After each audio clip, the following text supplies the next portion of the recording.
السلام عليكم ورحمة الله وبركاته.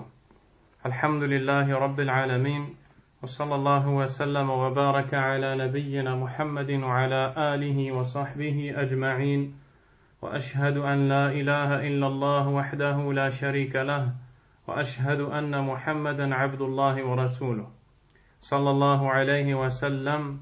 أما بعد, en cette soirée du 13 du mois de Rabi' al-Thani de l'an 1437 de l'hégire du prophète Mohammed sallallahu alayhi wa sallam, qui correspond au 22 janvier 2016, nous entrons incha'Allah ta'ala dans le 30e cours de l'étude des leçons importantes pour toute la communauté du Cheikh Ibn Baz, qu'Allah lui fasse miséricorde et lui donne la plus belle des récompenses. Nous sommes toujours dans la fin de la 14e leçon, les actes annulatifs des ablutions. Et nous nous sommes arrêtés sur le 3e qui est la perte de la raison, ou alors la perte de conscience après s'être endormi ou autre. Et nous ajoutons à cela que lorsque le Cheikh Ibn Baz rahimahullah ta'ala nous dit après s'être endormi ou autre, nous avons parlé du sommeil et du fait que le sommeil est annulatif des ablutions.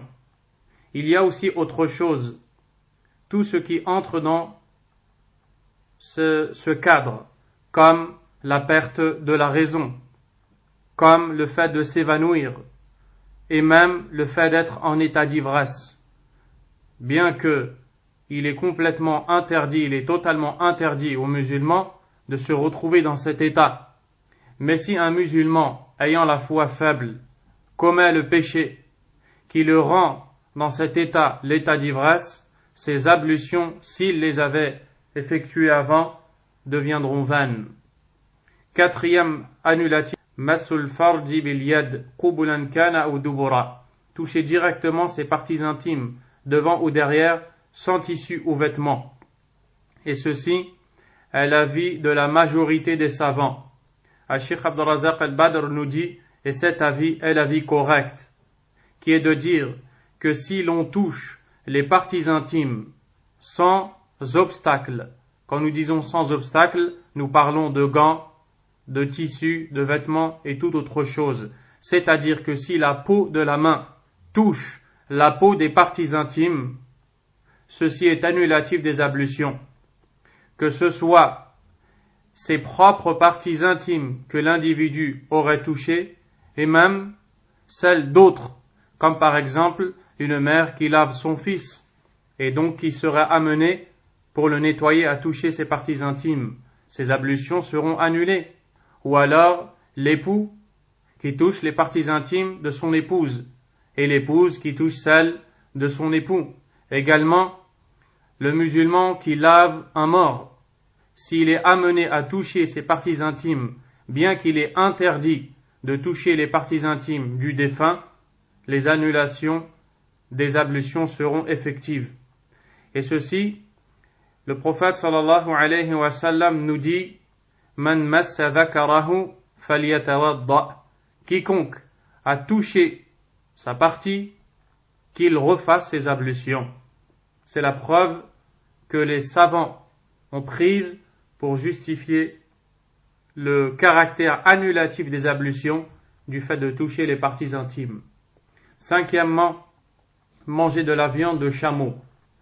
Et ils se sont basés sur un récit du prophète sallallahu alayhi wa sallam rapporté par l'imam Muslim selon Jabir ibn Samurah radiyallahu anhu. Le prophète sallallahu alayhi wa sallam qui dit à un compagnon qui l'a interrogé, Atawadda'u min luhumil ibil, dois-je faire mes ablutions après avoir mangé la viande de chameau? Le prophète sallallahu alayhi wa sallam répondit, Qala na'am, oui. 6e, l'apostasie, qu'Allah nous en préserve, le fait de quitter l'islam. C'est-à-dire que si un musulman, ayant accompli ses ablutions, tombe dans un de ces péchés majeurs qui sont considérés annulatifs de l'islam, tels que le polythéisme ou tout acte de mécréance majeure, ces ablutions seront vaines, car la sortie de l'islam par les actes qui entraînent l'exclusion de l'islam entraîne l'invalidité de toutes les œuvres, parmi lesquelles les ablutions, et ainsi s'achèvent les annulatifs. Cheikh Ibn Baz rahimahullah ta'ala nous donne une remarque très importante quant au lavage du mort. L'avis authentique est que cela n'annule pas les ablutions, le fait de laver le mort. Ceci est l'avis de la majorité des savants, car il n'y a aucune preuve à ce sujet. Mais si celui qui lave un corps, c'est-à-dire le corps d'un mort, touche les parties intimes du mort, sans tissu ni vêtements, il devra obligatoirement refaire ses ablutions. Il y a deux avis dans la question chez les savants. Le premier avis, l'obligation de refaire ses ablutions après avoir lavé le défunt. Le second, ce n'est pas une obligation, mais c'est quelque chose de recommandé. Et c'est l'avis choisi par le Cheikh Ibn Baz, rahimahullah ta'ala, c'est-à-dire que le lavage du mort n'annule pas les ablutions. Car à la base, le musulman ayant accompli ses ablutions ne les perd que s'il commet un acte annulatif affirmé par les textes, ce qui n'est pas le cas concernant le lavage du mort. Quant au hadith où il est dit « Man ghassala mayyitan falyaghtasil » quiconque a lavé un mort, qu'il se lave, le Cheikh Ibn Baz rahimahullah ta'ala l'a jugé faible. Il n'est donc pas à prendre en compte. Mais le Cheikh nous dit de même que il nous dit que si l'on touche les parties génitales du mort, ce qui bien sûr est interdit, mais si il y a quelque chose qui a poussé celui qui lave le mort à le faire, il devra refaire ses ablutions, non pas parce qu'il a touché le défunt, mais plutôt parce qu'il a touché les parties intimes. Bien qu'il soit obligatoire d'éviter de toucher les parties intimes du défunt que l'on lave. Le Cheikh Ibn Baz rahimahullah dit, de même, toucher une femme n'annule jamais les ablutions, que ce soit avec plaisir ou non, d'après l'avis le plus authentique des savants, tant qu'aucun liquide n'est sécrété, car le prophète sallallahu alayhi wa sallam embrassait certaines de ses épouses, puis il priait sans refaire ses ablutions. Et beaucoup de gens pensent que lorsque l'époux s'approche de son épouse, ou alors lorsque l'épouse s'approche de son époux, il faut obligatoirement refaire ses ablutions. Cette idée est fausse, car le prophète alayhi salatu wassalam a lui-même embrassé ses épouses, puis il est allé accomplir la prière sans réitérer ses ablutions. Cheikh Ibn Baz rahimahullah nous dit, quant à la parole d'Allah tabaraka wa ta'ala dans le verset de Suratul Nisa, le verset 43, également Suratul Maïda, le verset 6, Aw lamastumun nisa, ou si vous avez touché les femmes, le sens voulu est en fait l'acte sexuel, et ceci d'après l'avis le plus authentique des savants. C'est également l'avis de Abdullah ibn Abbas radiyallahu anhuma, le grand compagnon, ainsi qu'un groupe de prédécesseurs et de ceux qui les ont suivis. Et ainsi s'achève la 14e leçon. Nous passons maintenant à la 15e leçon et nous changeons de domaine, car maintenant nous allons parler des comportements dans la religion d'Allah subhanahu wa ta'ala. 15e leçon, At-tahalli bil akhlaq al-mashru'ati li kulli muslim, se parer des bons comportements pour chaque musulman.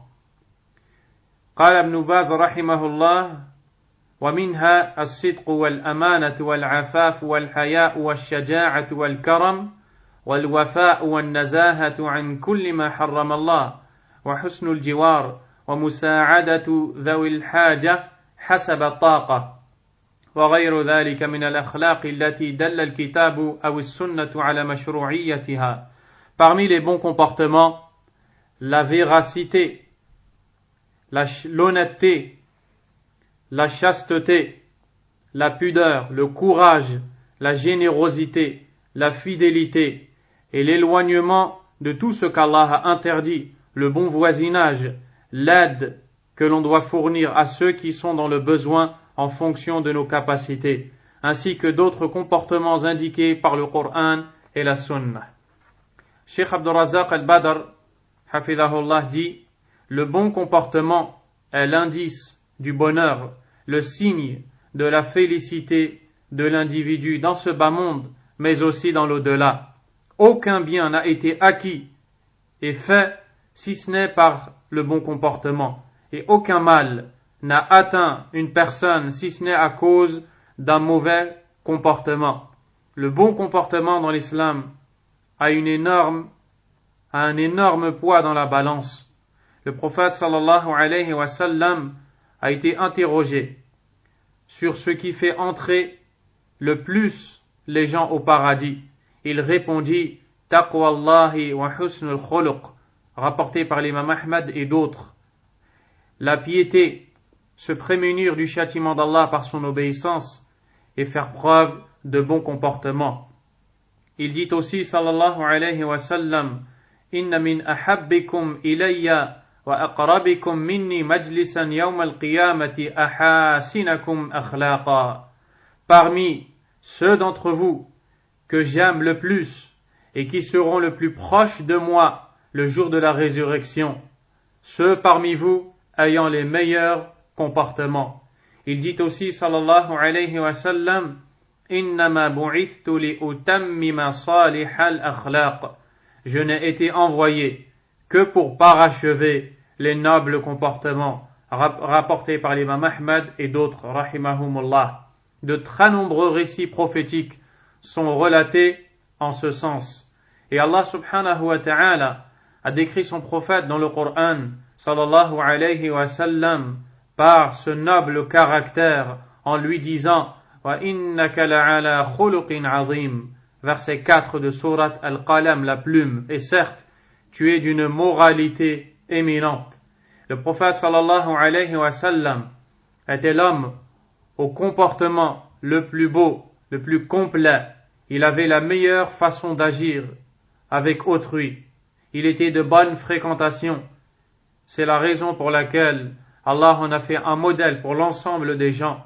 Dans le verset 21 de sourate Al-Ahzab, les coalisés, il nous dit: لقد كان لكم في رسول الله أسوة حسنة لمن كان يرجو الله واليوم الآخر وذكر الله كثيرا. Vous avez certes, en la personne du messager d'Allah, un bon modèle à suivre pour quiconque espère en Allah et au jour dernier et évoque Allah abondamment. Le bon comportement dans l'islam est quelque chose de très vaste. Il n'est pas restreint aux agissements que l'on doit avoir envers autrui, mais c'est beaucoup plus vaste que cela. Il y a le bon comportement que l'on doit avoir avec notre Créateur subhanahu wa ta'ala, le bon comportement que l'on doit avoir avec notre prophète et sa sunna sallallahu alayhi wa sallam. Pour cela, quiconque adore Allah subhanahu wa ta'ala, quiconque adore autre qu'Allah, subhanahu wa ta'ala, tout polythéiste a le comportement le plus mauvais. Comment quelqu'un qui refuse de se soumettre à Allah et donc de faire preuve de bon comportement envers Allah qui lui a octroyé la subsistance, qui lui a donné la vie et qui lui a fait don de tous ces bienfaits dont il jouit dans ce bas monde, ce dernier ne se montre pas reconnaissant envers Allah en l'adorant seul d'un culte sincère, alors qu'Allah tabaraka wa ta'ala le fait nager dans ses bienfaits. Puis, il se montre ingrat envers Allah. Où est le bon comportement d'une telle personne? Pour cela, le Cheikh Abdul Razak dit: le mauvais comportement est attaché au polythéisme. Tout polythéiste a un mauvais comportement, car le polythéiste qu'il commet est le pire des mauvais comportements détestés par Allah subhanahu wa ta'ala. Ainsi, le musulman ne doit pas être trompé par la bonne façon de se comporter de certaines personnes si elles ne croient pas en Allah subhanahu wa ta'ala, car à travers ces bons comportements, ce n'est pas la demeure dernière que l'on a recherchée. Ce n'est pas vers Allah tabaraka wa ta'ala que l'on s'est dirigé. Et le bon comportement qui sera utile à l'individu est celui à travers lequel on a recherché la satisfaction d'Allah, l'entrée au paradis, la récompense d'Allah tabaraka wa ta'ala. Allah dit dans Surat Al-Insan, l'homme, le verset 9, en parlant de ceux qui offrent des repas aux besogneux, ils disent Innama nut'imukum liwajhillah, la nuridu minkum jaza'an wala shukura. On ne fait que vous nourrir pour la face d'Allah, pour le visage d'Allah. On ne recherche pas chez vous de rétribution, ni de gratitude. Et celui qui adopte le bon comportement avec autrui, non pas pour Allah, tabaraka wa ta'ala, mais simplement pour rendre ce qu'on lui fait. C'est-à-dire que si devant lui, il a un individu qui lui fait un bien, il lui rend ce bien, et si personne ne lui fait, il ne sera jamais le premier à faire le pas. Ceci est mauvais, ceci est blâmé par Allah et son prophète sallallahu alayhi wa sallam. L'imam al-Bukhari rapporte que le prophète sallallahu alayhi wa sallam a dit dans le récit Laysa al-wasilu bil mukafi walakin al-wasil alladhi idha qata'at rahimuh wasalaha. Selon le sens, il nous dit celui qui respecte les liens de la parenté n'est pas celui qui rend le bien par le bien, mais c'est celui qui continue à respecter ses liens quand même ses proches les rompent. Voici le comportement que le musulman doit avoir et nous implorons Allah tabaraka wa ta'ala de nous l'octroyer et de nous en faire don, car ceci est le fruit de la réussite qu'Allah offre à son serviteur subhanahu wa ta'ala. Et celui qui médite sur et celui qui a un comportement avec les gens dans le but d'atteindre un bien mondain, il n'aura de ce bien mondain que ce qu'Allah subhanahu wa ta'ala aura décidé de lui donner, et il aura fait perdre à sa propre personne ce qu'Allah tabaraka wa ta'ala a promis aux pieux dans la demeure dernière au paradis. Il sera à l'image d'une personne qui a planté, qui a semé les graines pour ne récolter que des fruits amers. Wal'iyadhu billah, qu'Allah nous en préserve. Car parmi les gens, il y a certains qui ne rendent pas le bien par le bien et qui ne savent pas bien se comporter avec autrui. Au contraire, ils sont durs de caractère, mauvais dans leur moralité. Si on leur fait du bien, ils rendent le bien par le mal et ne font pas le bien. Celui qui est sincère envers sa propre personne ne doit pas attendre pour se comporter de la bonne manière avec autrui que autrui se comporte bien avec lui, mais c'est plutôt pour Allah qu'il doit avoir le bon comportement subhanahu wa ta'ala. Car si les gens devaient bien se comporter, si les autres se comportaient bien, plus personne n'aurait peut-être de bon comportement. Et c'est pour cela que dans de très nombreux récits du prophète sallallahu alayhi wa sallam, mention est faite de la récompense qu'Allah va donner à ceux qui ont le bon comportement le jour dernier. Cette récompense qui sera l'entrée au paradis et l'élévation en degrés, la satisfaction d'Allah subhanahu wa ta'ala. Ces récompenses qui ne seront attribuées qu'à ceux qui, à travers ces bons comportements, ont recherché la satisfaction d'Allah tabaraka wa ta'ala. Le bon comportement a donc une très grande place dans la balance. Et le Cheikh Ibn Baz rahimahullah a donné quelques exemples parmi lesquels la véracité, as-sidq, la véracité, être véridique, est un des meilleurs comportements. Allah tabaraka wa ta'ala a dit dans Surat At-Tawbah, le repentir, verset 119. Ya ayyuhalladhina amanu taqullaha wa kunu ma'as sadiqin. Ô vous qui avez eu la foi, craignez Allah et soyez avec les véridiques. Et dans le hadith rapporté par Al-Bukhari, le prophète sallallahu alayhi wa sallam dit Alaykum bis-sidq, soyez véridiques, fa inna as-sidqa yahdi ila al-birr, car la véracité guide vers la bonté, wa inna al-birra yahdi ila al-jannah, et la bonté guide vers le paradis, وما يزال الرجل يصدق ويتحرى الصدق حتى يكتب عند الله صديقا. Et l'homme ne cesse d'être véridique et de rechercher la véracité jusqu'à ce qu'il soit inscrit véridique auprès d'Allah tabaraka wa ta'ala. Il ne cesse de rechercher la véracité, c'est-à-dire dans ses paroles, dans sa façon d'agir, même dans les plaisanteries. Il ne ment pas, il ne dit que la vérité. Même à son enfant, il ne fait pas de promesses trompeuses ou fausses. Au contraire, dans toutes les situations, il s'efforce d'être véridique. Le résultat est que chez Allah, il est inscrit dans le nombre des véridiques. Également, la plus grande forme de véracité, c'est la véracité avec Allah. Être véridique dans la foi avec Allah, subhanahu wa ta'ala.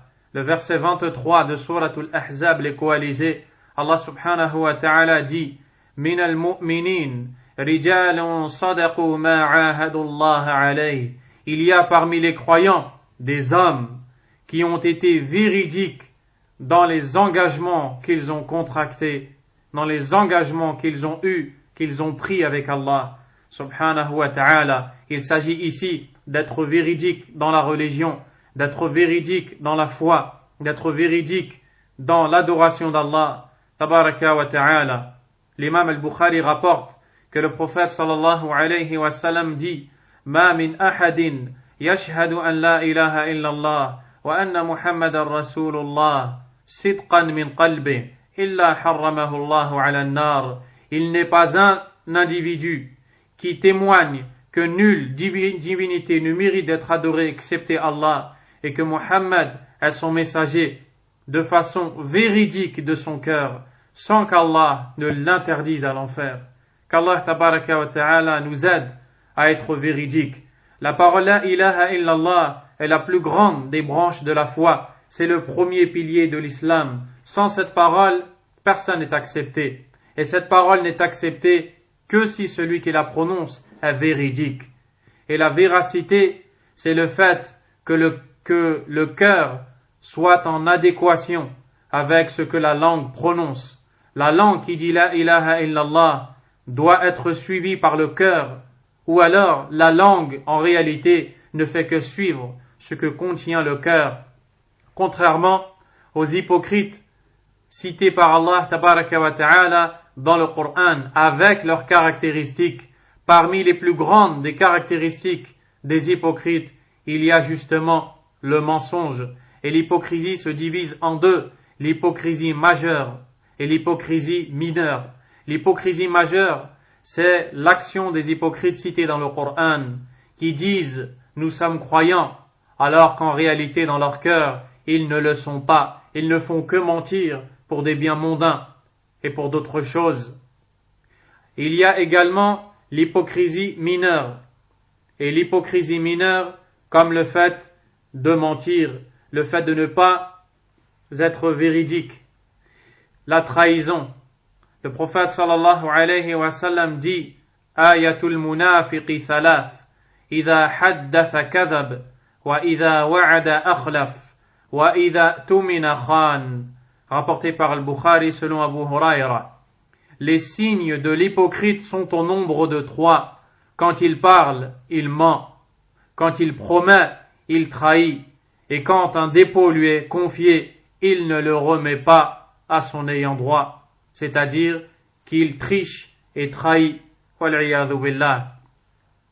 Si le mensonge fait partie des signes de l'hypocrite, alors la véracité, elle, fait partie des signes, elle fait partie des plus grands signes de la foi. Ainsi, le musulman a l'obligation de se montrer véridique.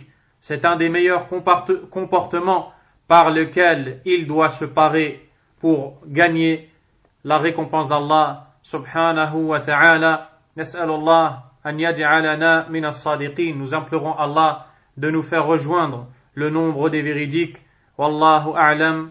وصلى الله وسلم وبارك على نبينا محمد وعلى آله وصحبه أجمعين سبحانك اللهم وبحمدك أشهد أن لا إله إلا أنت أستغفرك وأتوب إليك